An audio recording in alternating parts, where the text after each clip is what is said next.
Hi folks, John Dunn here, RPG freelancer, publisher behind Meliorvia. I'm up here today at Immortals with Mikey. What is up, everybody? What is up, John? We are here and we are present for what exactly? Well, I thought we'd talk about kind of a throwback book today. We have to. Yeah. It's a must. Throwback futurism book for that matter. I mean, that's kind of trippy already to think about. Kinda. Can't process it. Book we're going to talk about today is called Black Chrome. And this is a source book for Cyberpunk Red.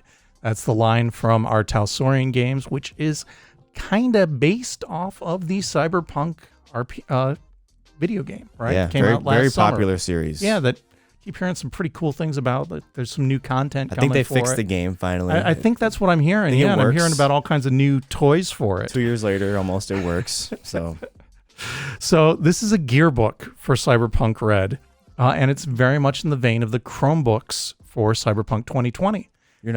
We're not talking about this Chrome. We are not talking about Google Chrome, right? So back in the 90s, there was a game, Cyberpunk 2020, set in the far distant future of 2020. Yeah, we caught up. Mm-hmm. And they had a line of source books for Cyberpunk 2020, which were called Chromebooks. And those Chromebooks were not about computers. They were catalogs of gear. And because it was talking about Chrome, like your cybernetics would have shiny metal on it. Yeah. Your guns would have shiny metal on it.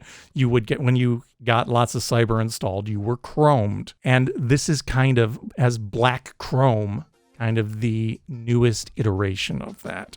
It's had a big cast of crew who worked on it. Mike Pondsmith is still credited. Mike is, I believe, the owner of our Talsorian games. He's kind of the mastermind behind most of the stuff that they've done. I played a lot more Shadowrun than I ever did Cyberpunk, and this reminds me a lot of the original first edition Street Samurai Catalogue. It's kind of an iconic book. Maybe Mikey, you'll pop up an image of that cover. Yeah. And one of the things that made the Street Samurai Catalogue really cool was that as you flip through it, every page was a full entry for some new piece of gear. So you had artwork that was devoted to that piece of gear and then a running commentary on it. This book, probably because they've got a lot of digital graphic assets for the Cyberpunk video game, is able to do that as well. So you can see if we flip through it, each of these different pages has, a new cool piece of gear and then a devoted piece of artwork to it, and then write-ups where they talk about that piece of gear. So that's really handy and evocative because it lets you know exactly what type of equipment you're going to be buying for your character and how it's going to look. And when you're talking about Cyberpunk and you're talking about attitude and style, knowing what that gear is going to look like, that goes a long way. Especially for those visual learners like me, for sure. Absolutely. It opens up with descriptions of the night markets and the whole system for buying things, kind of the accessibility and acquisition system. Night markets are kind of the Cyberpunk flea market, right? So you're going to buy something, it's kind of off the record. Maybe it's illegal. Maybe you just don't want anybody to know you're buying it. Either way, that's what the night markets are about. Like I said, kind of like a Cyberpunk flea market. Yeah. Every item in here does have its own artwork. It has a cost spelled out in Eurobucks. Kind of a sales pitch, the advertising for it, some game mechanics, and then information about the megacorp that sells it. Going through the sections, the first one is about apps, right? So apps basically for your phone equivalent in the Cyberpunk setting. Every one of these has its own icon and kind of some fun game mechanics. Some of the apps are immediately obviously useful, like, a way to contact an ambulance quickly. Some of them are just fun, like there is a video game that's spelled out in here and how that could work within the game. There's a broad range of cyberware in the next section with a particular focus on cyber fingers. So you've got your hand that can have multiple fingers attached to it, and each of those fingers can have their own function. There's just a couple of examples. There was a pen. I mean, okay, that's obvious, right? Then there was a dart gun. What finger are you using for that, dude? Yeah, you be more careful about what else you're using that finger for, right? And then there was an air supply. So if you happen to either be stranded beneath a river or something and need to breathe, you've got that. Or, if you just want to listen to some soothing music from the 80s. That is true. Yeah, there you Very go. true. Very true. The next section is fashion and armor. Kind of like it's The artwork for that I kind of liked because it was set up like it was a fashion shoot in front of height markers, like a police lineup. So you'd have 3 people lined up in each piece of artwork, and you've got their heights visible there. And then the book goes through and describes the game statistics and the fashion designers behind how each of them are dressed. That's cool. Yeah, it was a neat element. Very, very evocative of the whole cyberpunk style. After that, the section is just general goods and gear, and that's further subdivided into entertainment, lifestyle, security, and survival. One that struck me as very fitting as we are deep in convention season right now was there's a full page ad for shower in a can. Really? Yes. So yes. Pretty self-explanatory? Pretty much, yeah.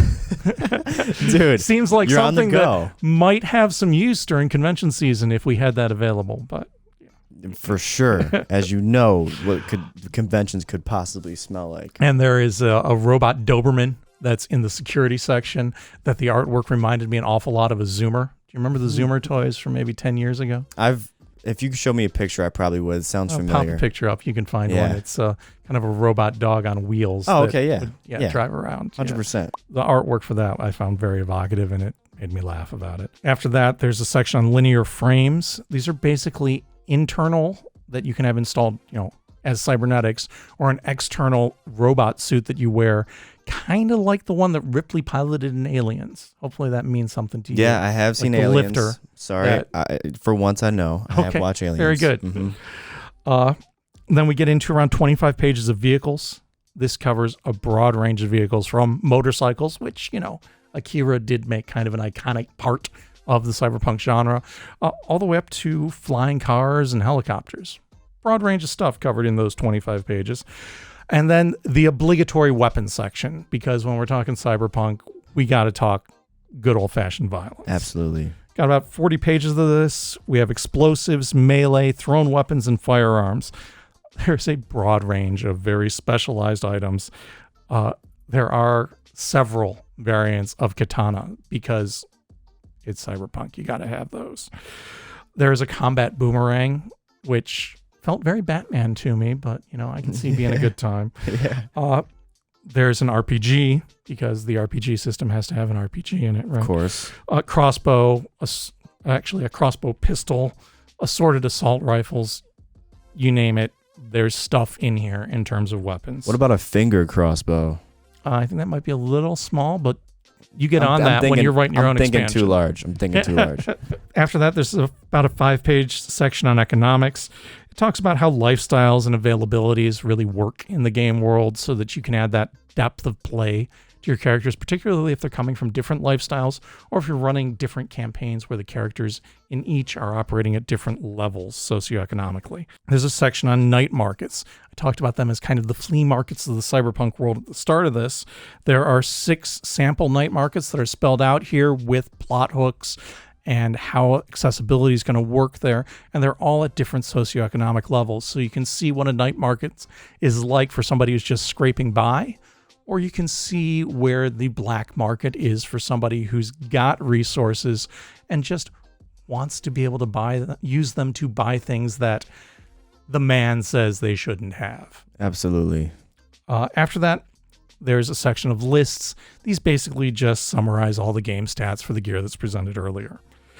This is 168 pages. It is full color, hardcover, and it's $40. We've got it up here on the shelf with some other Cyberpunk Red stuff. If you're into the video game and would like to try that out as a tabletop experience, I recommend you stop in, take a look through it, or hit us up at immortalsinc.com. Well said, my friend. Get yourself chromed out. Check you guys out later. Good gaming, folks.